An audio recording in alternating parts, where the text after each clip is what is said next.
Did we do this one last time?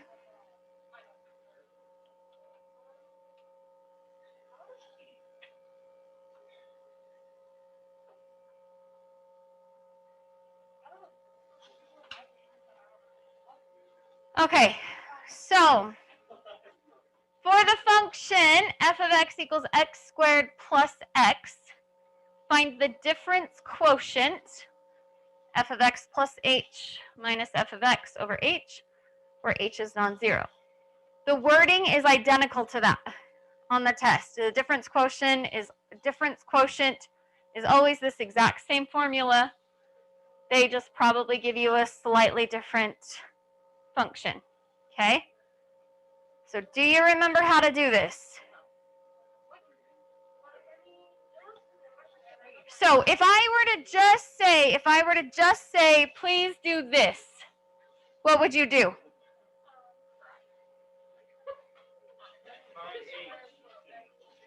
Okay, if I asked you to evaluate or find f of x plus h, all I'm saying is plug in x plus h wherever there's an x. So you're plugging this in right there and right there. And simplify that. Then what are you going to do? Then I'm going to subtract f of x. What is f of x? It's the x squared plus x. And then once you simplify all of that, then you're going to divide by h. Okay?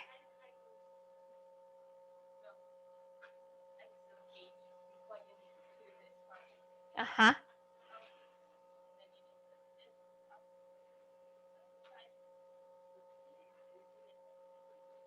Okay, go ahead and try it. Let's just give you a second to try it.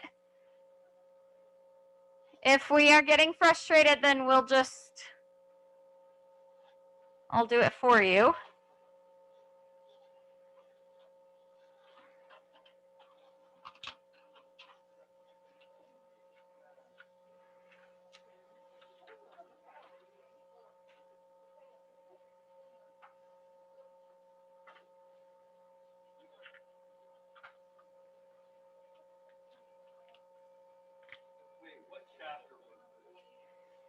This was one of the very first things we did. This was like within the first week of school.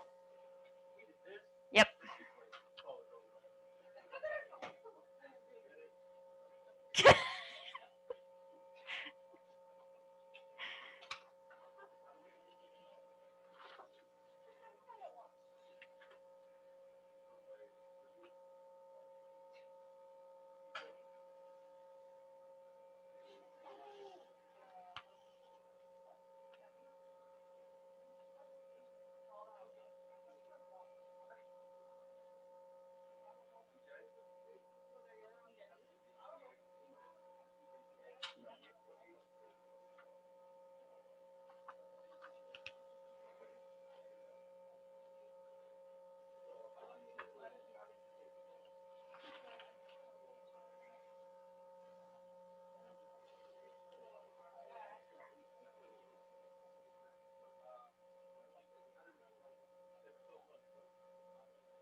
How many of you are finished?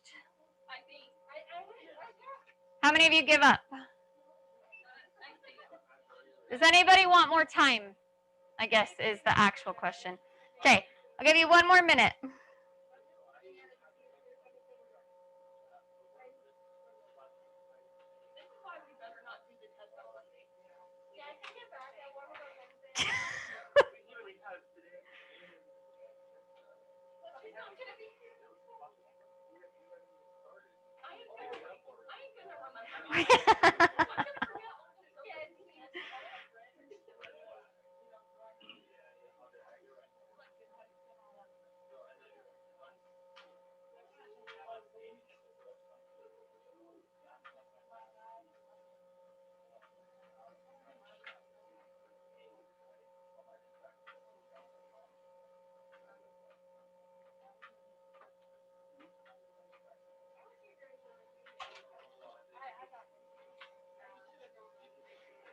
Okay, are you ready for me to do this? Actually, did anybody come up with an answer? What did you get? So close, actually. Close. Your actual...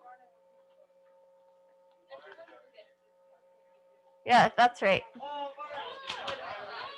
Okay, so the answer is 2x plus 1 plus h. So some of you were pretty close, but let me go through it, okay? This is a good chance for you to see little things that could potentially go wrong that we would prefer don't go wrong when you actually take the exam. So if we have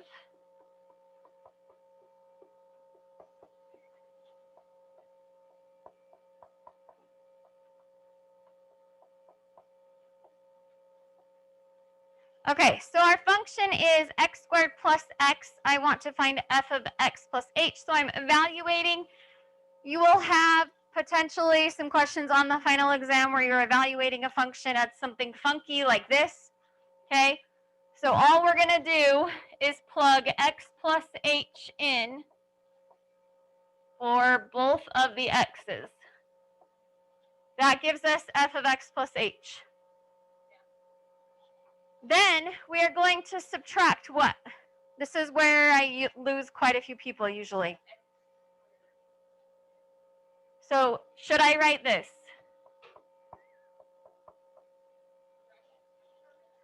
I need to subtract the entire function f of x.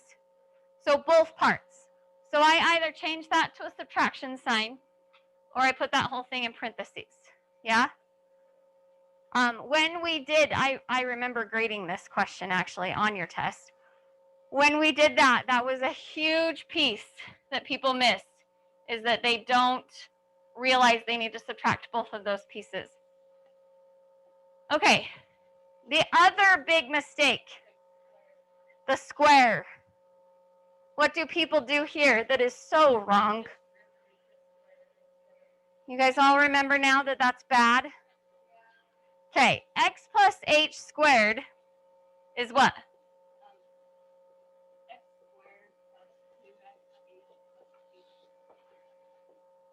Okay, so if I need to write it out, I write it out.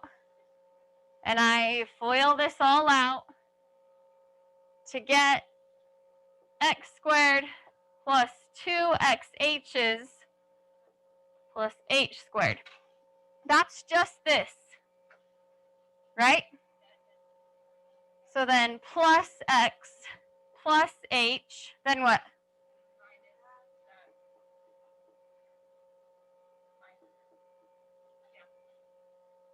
Good? All of that is going to be divided by h.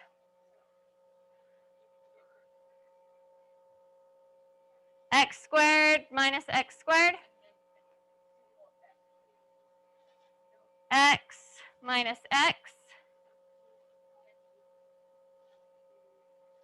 Does everybody see how all three of the remaining terms have an h in them?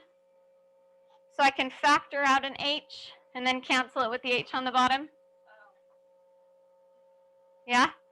So I'd have h out of 2x plus h plus 1 over h. So those cancel. So my answer is 2x plus h plus 1, or 2x plus 1. I factored h out of h. So h divided by h was 1. No? So if I had like 9x minus 3 and I factored out a 3, what would happen?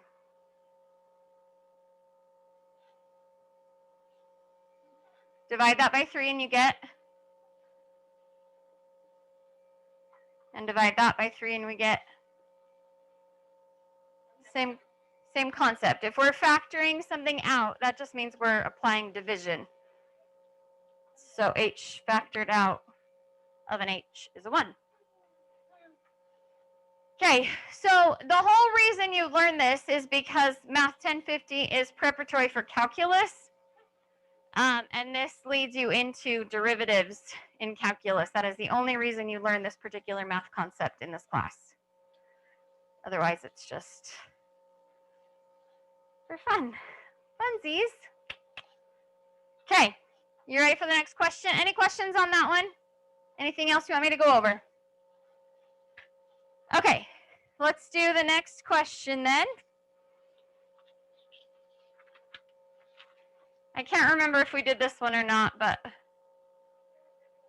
even if we did, it's fine.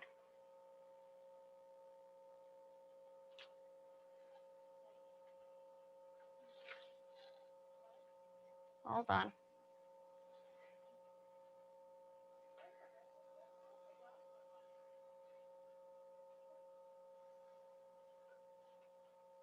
Good?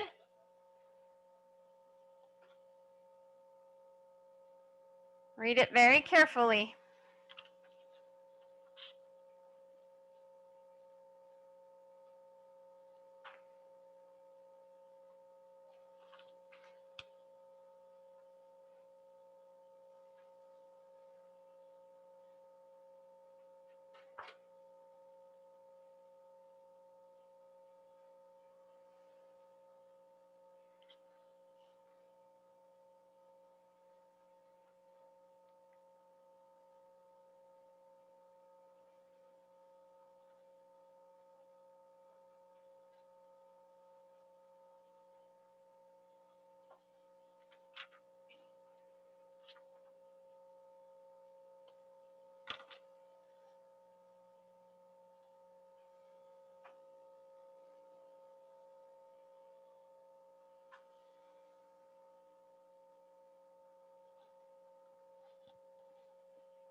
No, I just want to know what the function is. So f of x or p of, I guess it's p of x.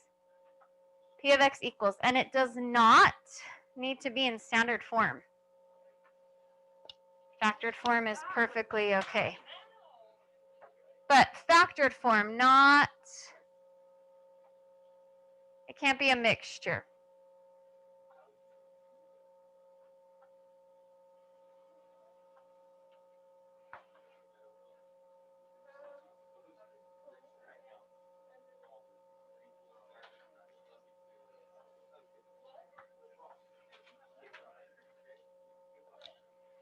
Is this the only part we're struggling with? Okay, so I'm going to give you a hint. If those of you that are just struggling with this piece, I want you to find out with the function that you've already created that is all of that, what is your p of 1? If it's not negative 24, what is it? And what would you have to add to your factored form of that function to make it so plugging in 1 would give you negative 24? You might be overthinking it a smidge.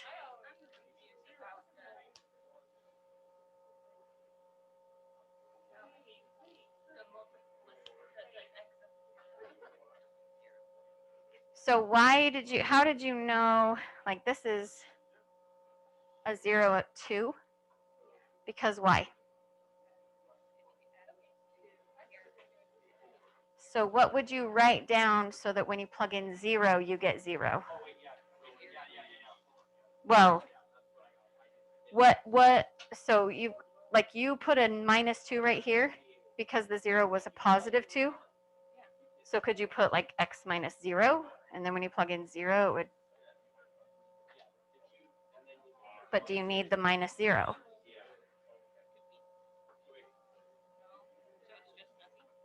What is it? It's not just nothing. Yeah.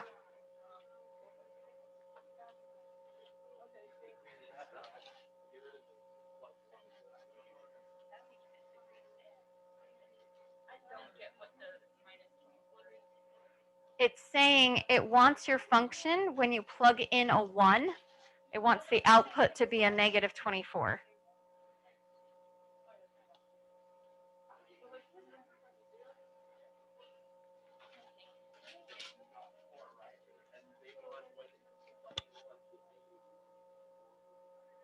Nope. Nope. Nope.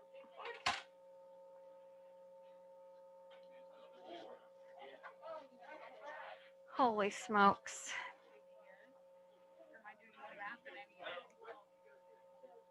Yeah, that's really loud. You put it in standard form and you could have just left it in factored form. So that'll save you a lot of time on the exam. Okay, I see a lot of this.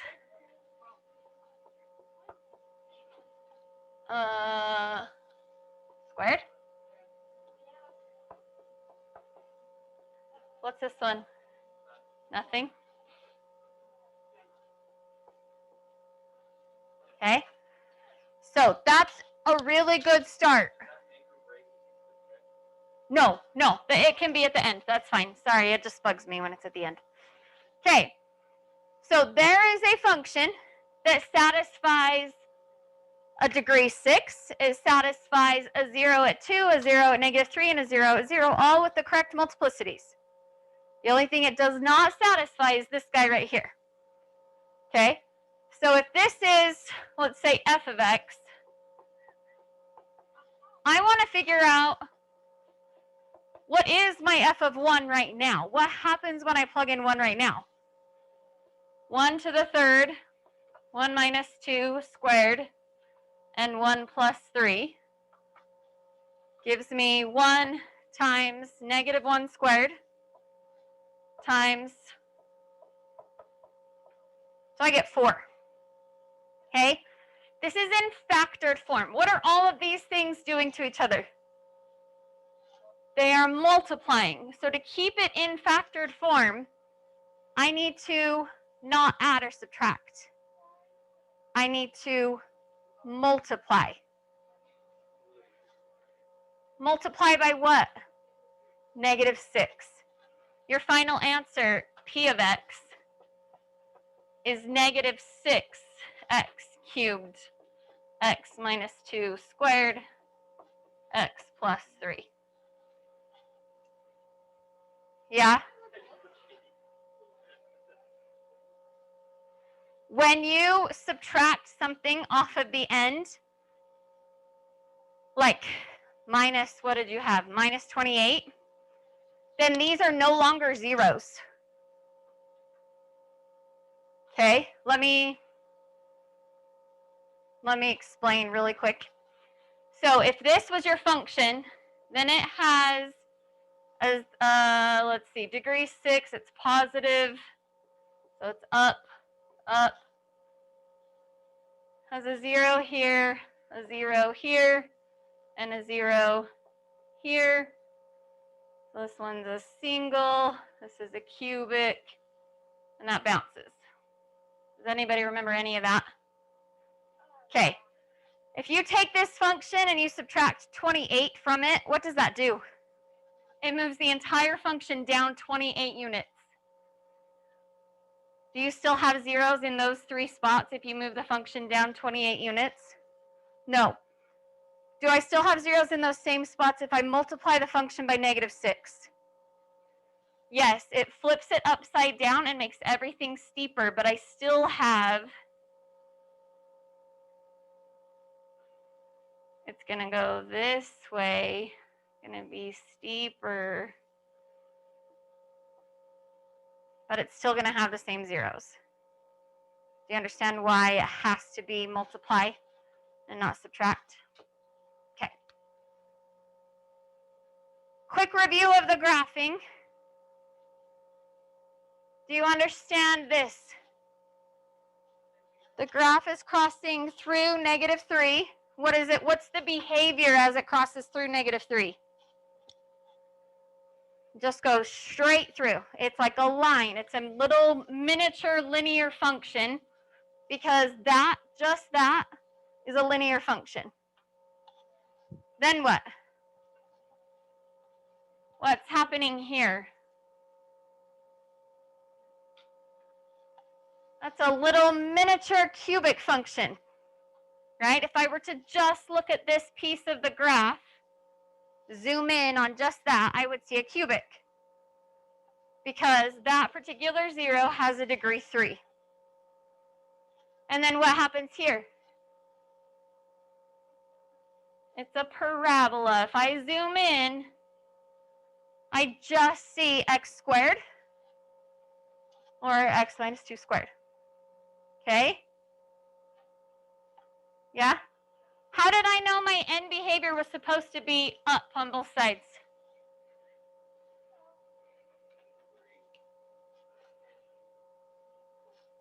Degree and leading coefficient. So initially, up here, my leading coefficient was what? A +1. All that really matters is that it's positive, right? I don't even care what number it is. Yeah. So leading coefficient that's positive tells me that the right side goes up. What tells me that both sides go up? The degree is 3, 4, 5, 6. So degree 6 is even. And that tells me that both sides match. So let's look at the adjusted function. What's the leading coefficient now? -6. So that tells me the right side goes down. Still degree 6 though. Multiplying by -6 doesn't change the degree. Still 3, 4, 5, 6. So both sides have to match. So they both go down. Good review? Okay. Okay, let's jump to a totally different topic.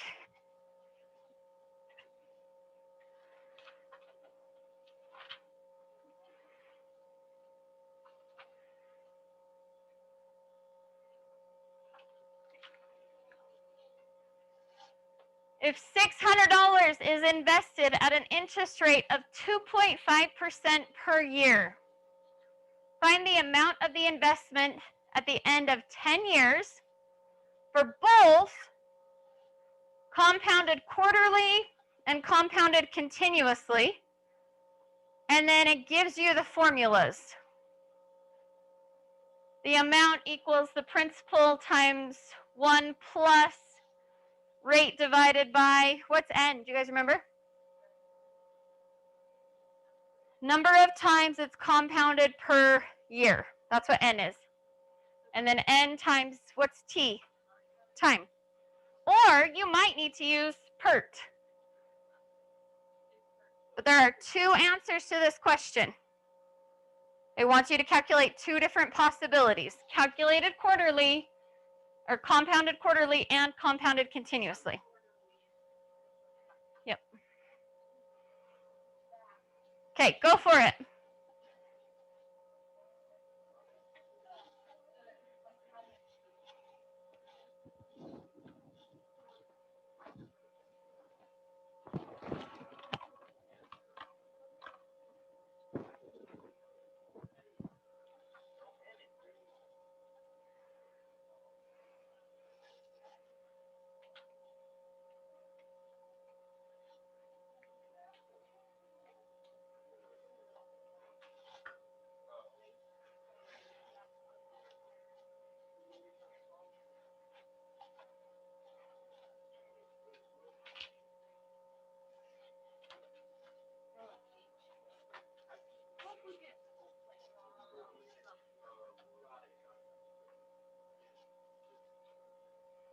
That's a no. Something's wrong with the way you typed it in.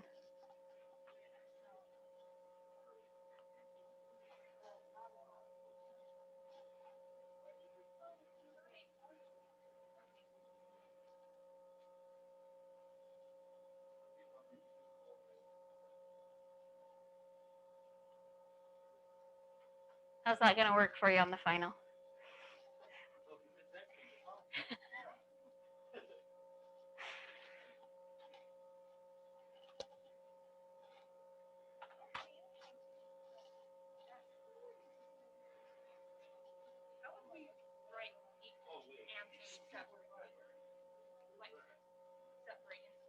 I would do this.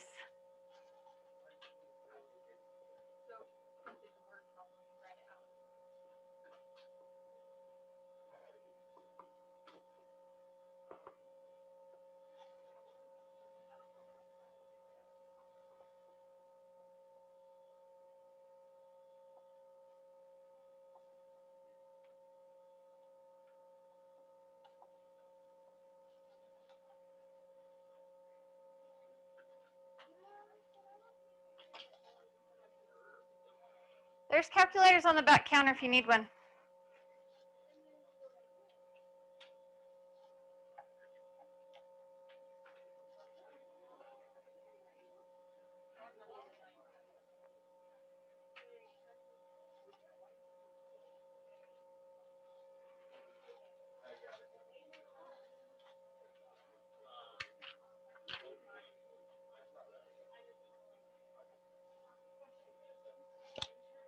Okay, before I tell you what the correct answer is, look at your answer and make sure that it makes sense.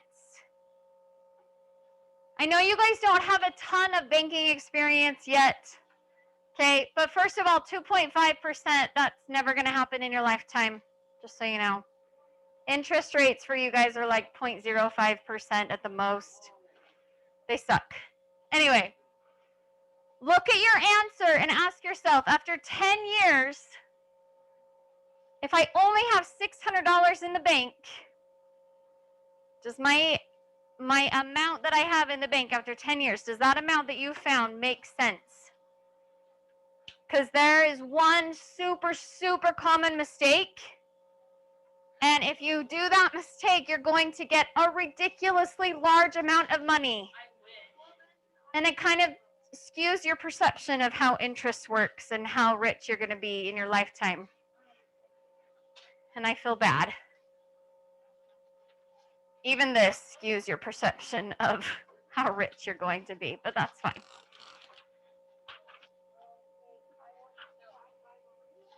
Okay, I'm not going to write anything down.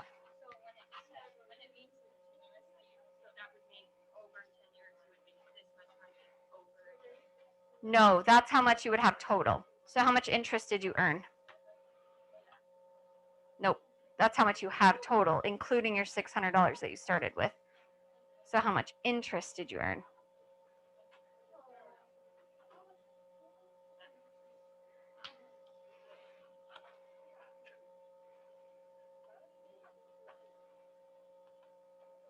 That's how much interest you earned.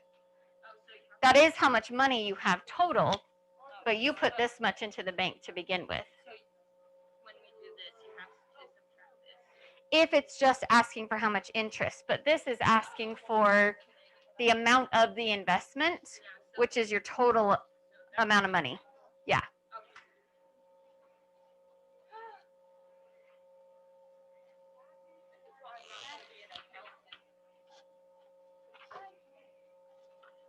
$769.82.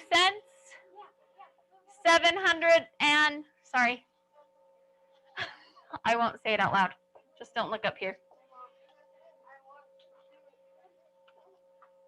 Okay, on these, you do need to be careful that you watch for the wording. Alexis and I just had a little bit of a conversation about this.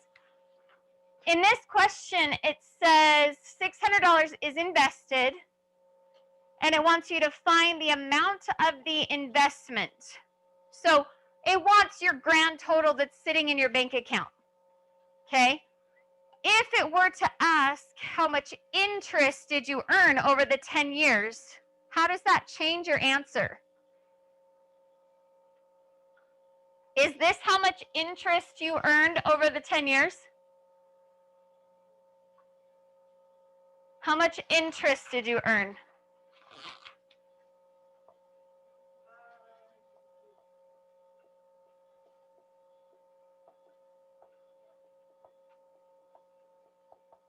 The $600 is not interest. The $600 is what we call principal. The $169 is the interest. Where did I get that number from? Yeah, I just took out the $600 from that total.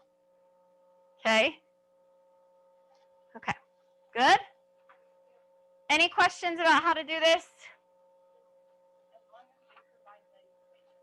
Okay, what is the mistake that people make that I warned you about?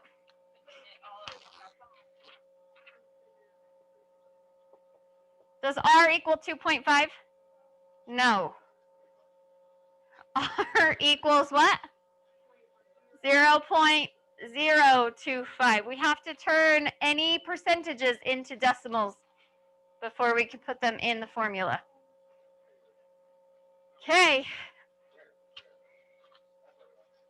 Might get dizzy switching from how? Oh, I'll show you really quick. Okay, go ahead and get started on. Read carefully. If it says this on your test, you have to do it their way. You do not get to choose.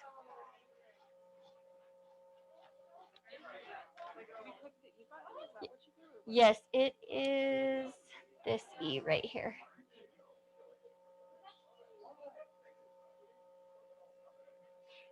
Wait, let's see. 600. How do you... Oh, you just keep pushing it till it switches. That's really weird. I've never seen that before.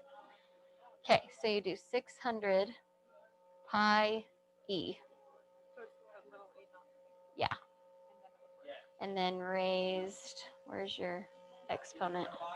This guy? Raised to the 10 times. Oh, yeah. There we go. You're welcome to use one of mine on the back counter if you want. They're maybe a little more intuitive, maybe not. Just depends. Okay, that sounds good.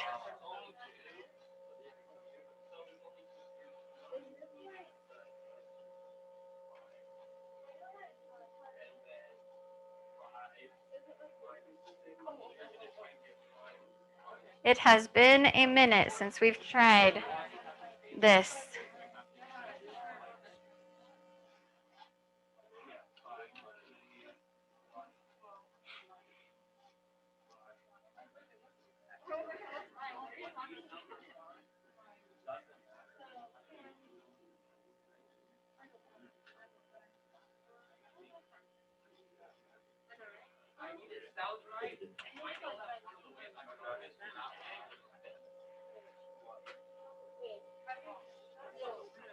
How do we do this one? So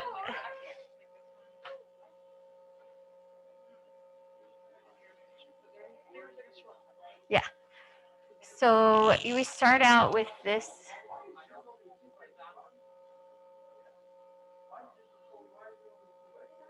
We start out with the equation.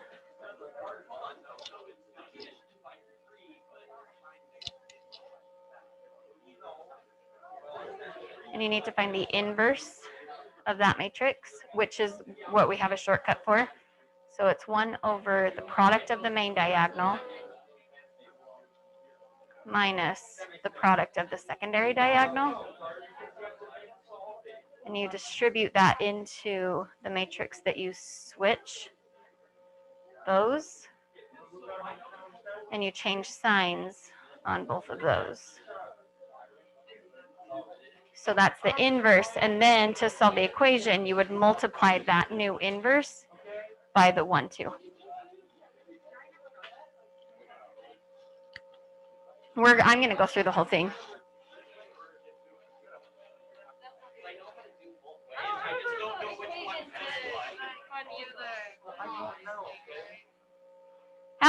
remember how to find the inverse of a 2 by 2?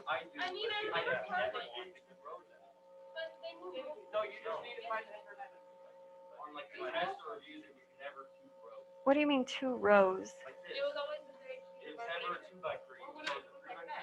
It's not supposed to be a 2 by 3. It's supposed to be a 2 by 2. Remember, there's a shortcut for a 2 by 2. You can do it the long way if you want to, but there's a shortcut for a 2 by 2. Because you want to start as a matrix equation, not as an augmented matrix. So augmented matrix,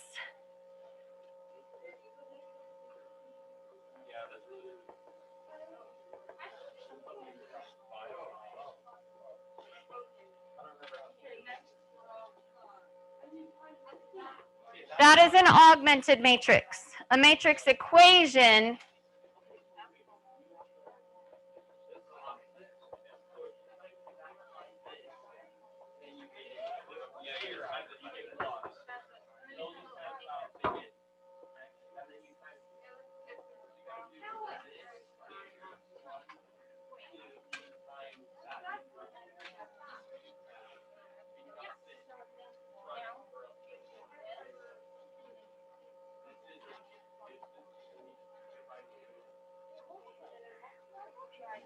This question is asking you to do it this way, not with an augmented matrix, although it will solve just fine with an augmented matrix or just row operations, but it's specifically asking you to do it this way.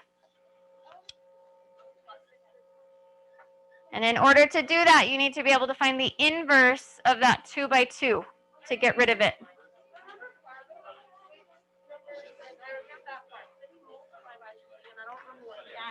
It's 1 over the product of the main diagonal minus the product of the secondary diagonal.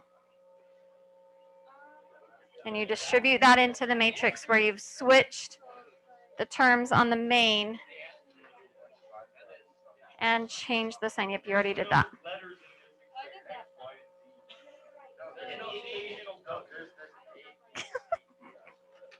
Yeah. That's how you learned the formula.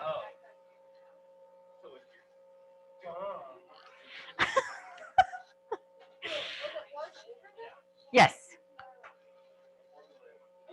So that fraction then distributes into that matrix you already wrote down. Not that it matters on this particular one.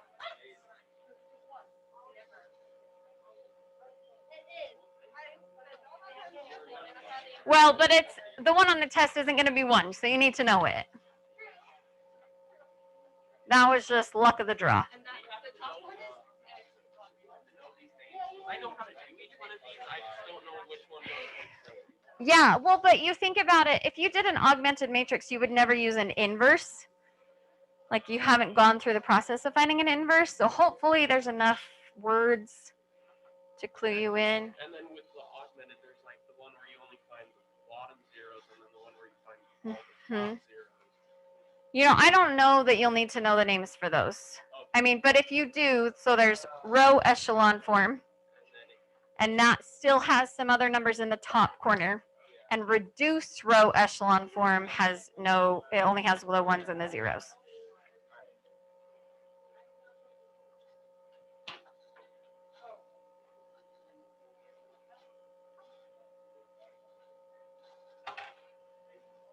Tell me when you're ready to go through this one.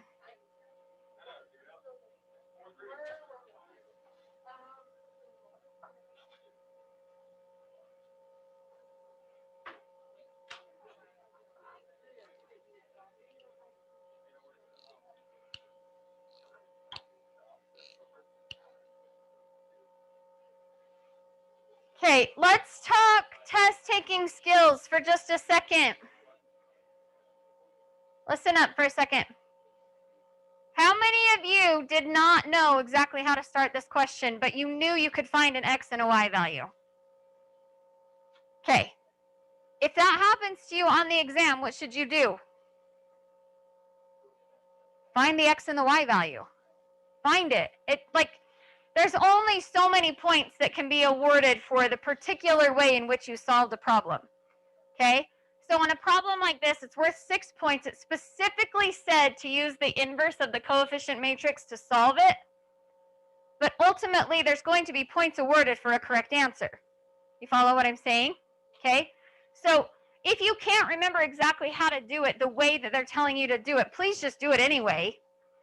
And then if you come back later and you look at it again and you can figure out how to do it that way, great. But if not, at least you have the 3 or 4 points that were awarded just for solving it. Yeah? Okay, let's go over this really quick.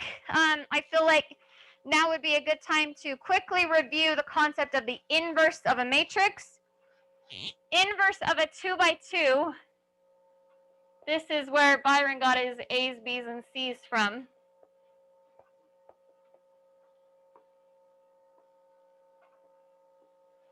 If you have this matrix, then its inverse is 1 over AD minus BC, B, A, negative C, negative B.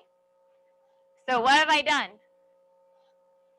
It's 1 over the product of the main diagonal minus the product of the secondary diagonal.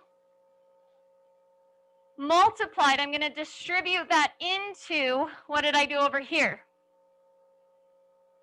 I swap those two, just move on that diagonal, and then what do I do on this diagonal? I change the sign. Okay? In this particular example, if you completely forgot to do this piece of it, you would still get the right answer because it happens to give you a 1. You're not going to be that lucky on your final exam. I promise you that. Okay? So be careful. All right, so because I've written this as a matrix equation, I'm trying to solve for the variable. I want that by itself. That means I need to get rid of this equation, or this matrix. To get rid of a matrix, I have to multiply by its inverse. So over here, I'm going to take this matrix and I'm going to find its inverse. 1 over the main diagonal minus the secondary diagonal. Distributed into swap and change signs. And this is where we realize the negative 24 plus 25 is just a 1. No need to even distribute that. Here is the inverse. What good does that do me? What's the point of finding an inverse?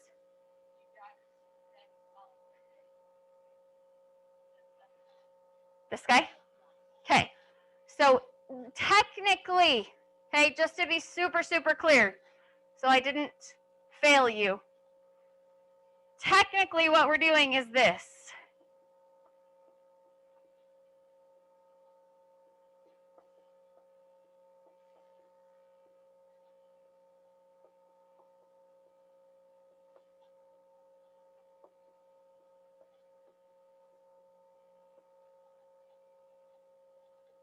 Oh.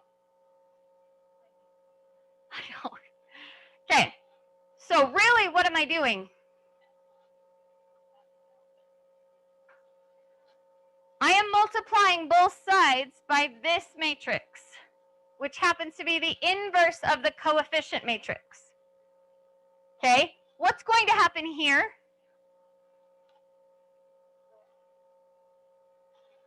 Let's look. Let's look here. First of all, how do I know these two can multiply? 2 by 2, 2 by 2. Inside numbers match. Outside numbers tell me it's going to be a 2 by 2. Okay. So I multiply. What's that? Negative 24 plus 25. 1. 30. Nope. Yep. 30 plus negative 30. Negative 20, positive 20. 25 minus 24. That remains times xy equals, what happens over here? 2 by 2 multiplies a 2 by 1? Is it okay if this is over here? Okay, good. So I'm going to get a 2 by 1, negative 6 plus 10, negative 5 plus 8. Is that, am I done? But what about this? What is this? It's a 1. It's the identity matrix. When this matrix multiplies xy, I get x plus 0 y's, which is x, and 0 plus 1 y, which is y. So when these two things multiply each other, I just get xy. And if xy equals 4, 3, then x must be 4, and y must be 3. And we put our answers in an ordered pair.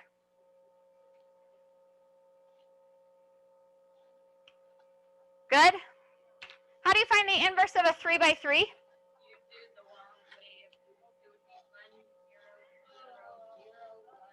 Let's say you have a matrix 2, 3, 4, 5, 6, 7, 8, 9, 12.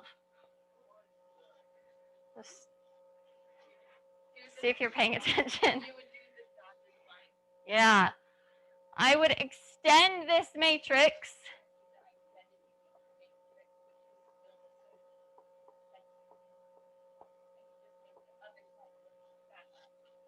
Then I do row operations until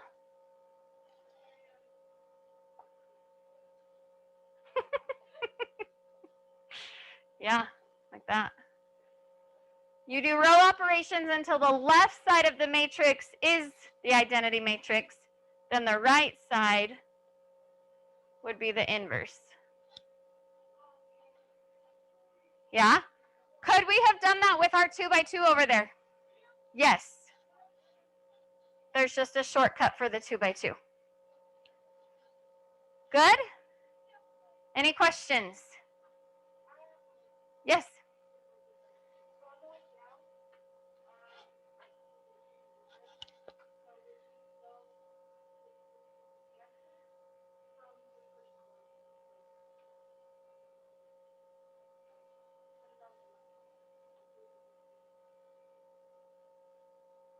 I don't know what you're asking. So what I would do here is like, I would say negative 5 times row 1 plus 2 times row 2 to replace row 2, because that would get me a 0 right here. So I would take this entire thing, multiply it by negative 5, this entire thing multiplied by positive 2, add them together so that I create a 0 right there. That would be my first job to get a 0. Then I would do another one where I just take negative 4 times row 1 and add that to row 3. Why would I do that?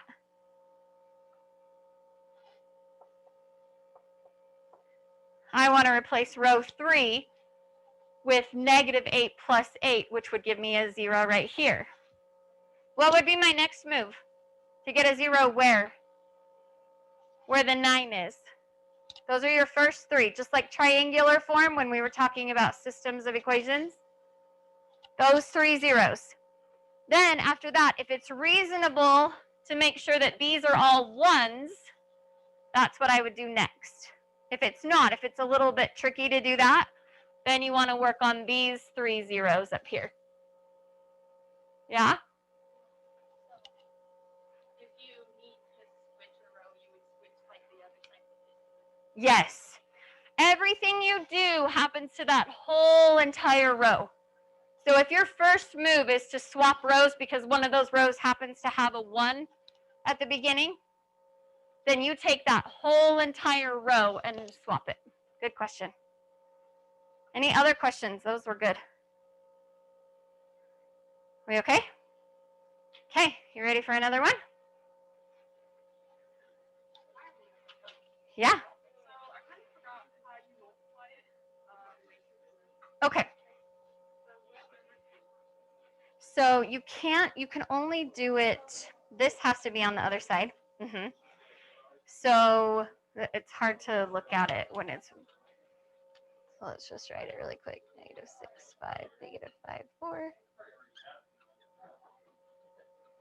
So you're always going across at the same time you're going down.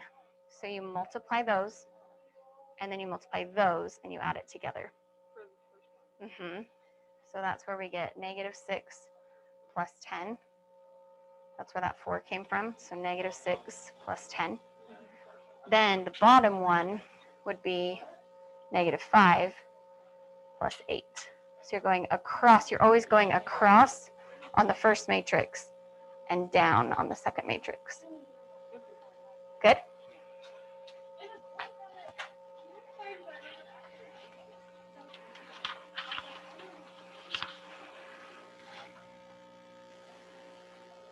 There you go.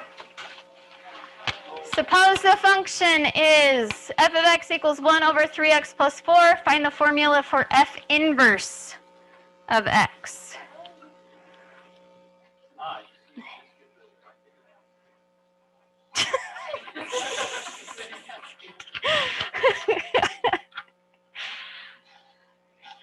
For those of you that were unsure, the identity matrix will not help you on this particular problem. Just throwing them off your scent in case there's a prize for winning.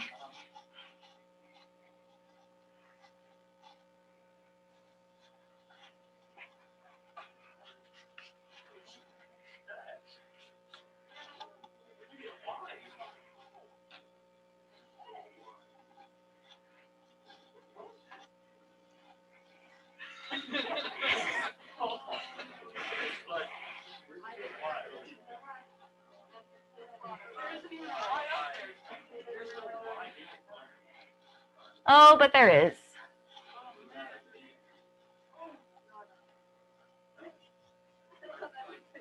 You always had y's till some annoying teacher your sophomore year made you start writing things with f of x.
Guess what?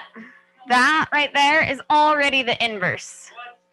But that's not the answer they're looking for. Okay, as soon as you swap x and y, as soon as you swap input and output, you've created the inverse. They just want it written in function form. So you have to get y by itself in order to do that. So I'm going to multiply both sides by 3y plus 4.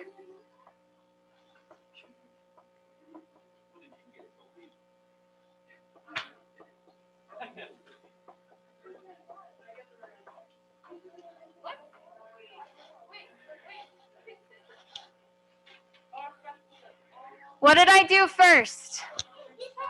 What's this? I cannot get y alone while it is in a denominator. That will not work. So I multiply both sides by 3y plus 4. And then I distributed that x. What am I trying to get by itself again? The y. So is it beneficial to you right now, seeing x here and x here, is it a good idea to factor that x out? I just barely distributed. I'm trying to get this alone. So right now, I just get everything away from it. Yeah? Yeah, you don't have to multiply the x in. Oh, wait. Divide by x and then divide. Yeah, that's fine.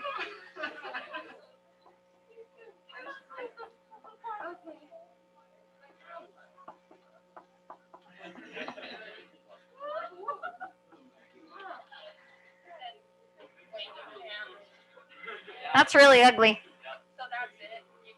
You can leave it like that. Okay. Or if we had done it the other way, if we would not have distributed, we would have had 3y plus 4 times x equals 1. Divide both sides by x right now. Then what? I want y alone. Minus 4.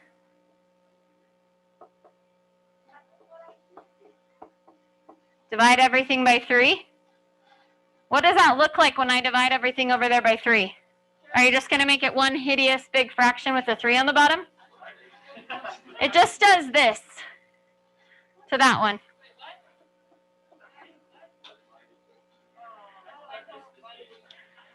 It's the same as multiplying by 1/3, right? So multiply this by 1/3 and multiply this by 1/3. Okay, is that the same thing as what I already have over here? Yeah, if I were to split this fraction, it'd be 1 over 3x minus 4x over 3x.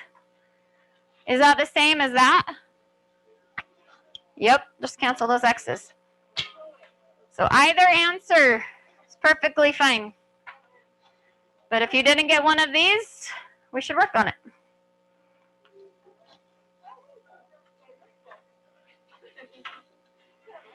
I will say, getting ready for this final exam is not something you can do in the hour today and the hour on Thursday. It's not going to be sufficient. Okay, you're going to have to put in some time. You can go back and do your old tests again. You could go back and do your old assignments, old whatever. Or even if you just did the review that I gave you for the final and the practice exam that I gave you for the final and make sure that you're doing all those questions right, that would be a good start. Yeah?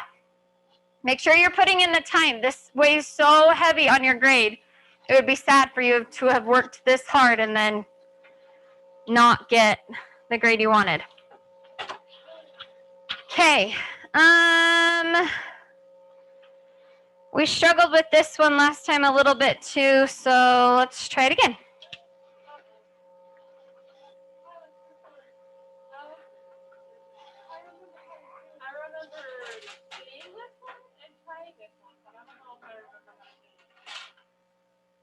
Okay, so I'm going to bump this up, but it just says if f of x is given by the graph below, okay, so this function is f of x, this weird funky picture.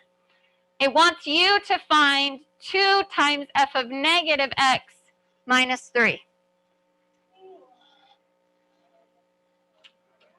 Yeah, I know, adorable.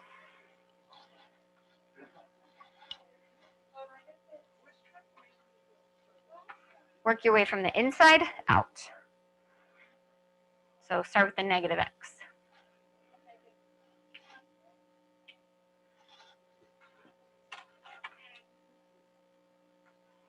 Can't even, these poor people that are trying to watch this Zoom video can't even see the picture. I'll move it, hold on. Okay, for those of you that have to watch this on Zoom, there's your picture. Now do that with it.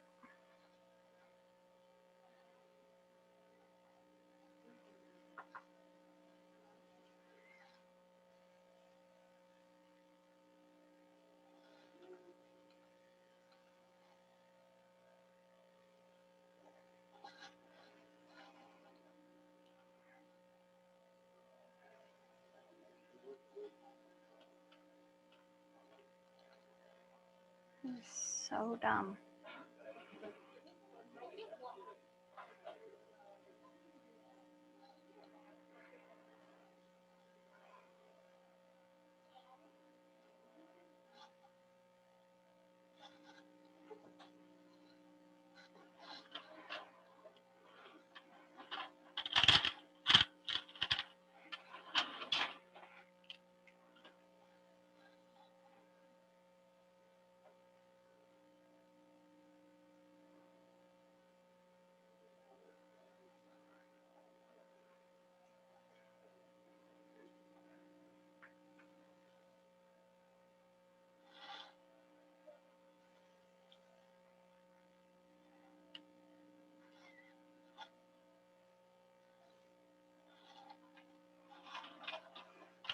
Do you need help or are you still working?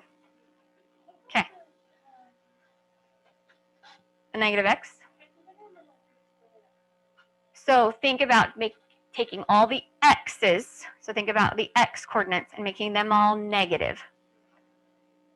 So if you have an x value, a point that has an x value that's positive, what happens when you make the x coordinate of that point negative? Goes over the y-axis.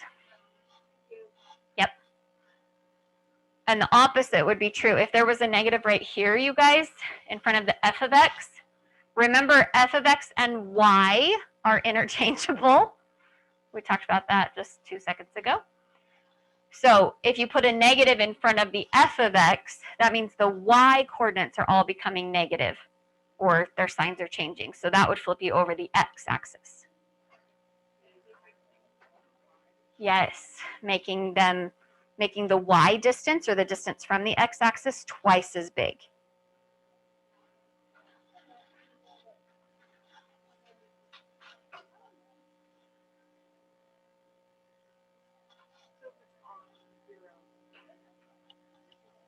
Yes.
You ready?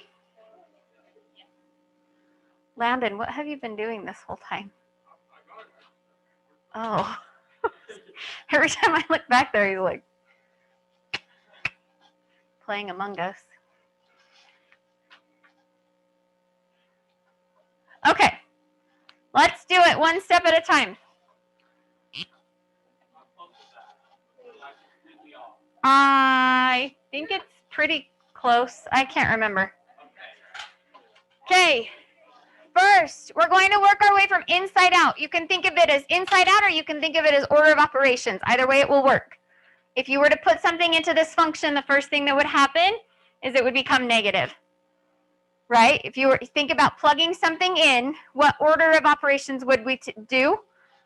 Okay, if I were to plug in 2, first the 2 would get multiplied by a negative. Then we would put it through the function. Then it would get multiplied by 2, and then we would subtract 3. So that's the order we're going to go in. Okay, so really quick before the pride starts. First, we're going to make it negative. If all the x's become negative, then anything on this side reflects over to this side and vice versa, okay? So I'm just going to take this point and put it over here. What happens to this point? Stays. When you reflect over the y-axis, anything on the y-axis stays put. This point is at 3, -1, so now it's at -3, -1. And this one is at -3. So we now have that picture-ish. Next, what did we say is second? Times by 2. Okay?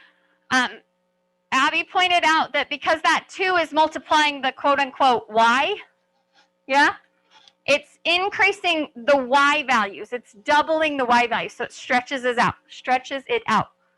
So I need to move this point so it's twice as far away from the x-axis. Right now it's at 3. It needs to be at where?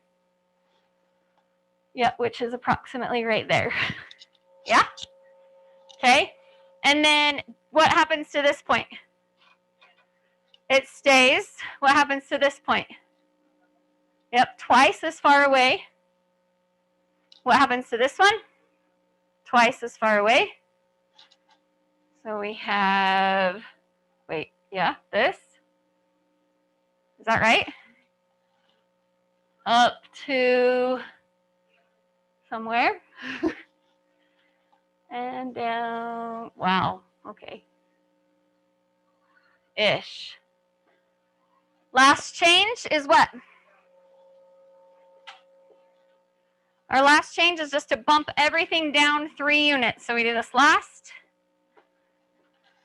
Bump this down 3, 1, 2, 3. Bump this down 3, 1, 2, 3. From 6 down 3 to 3. And from 0 down 3 to here.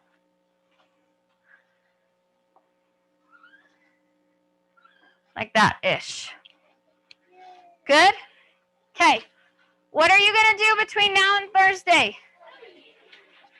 Please practice. Do some of the questions on the review and on the practice exam.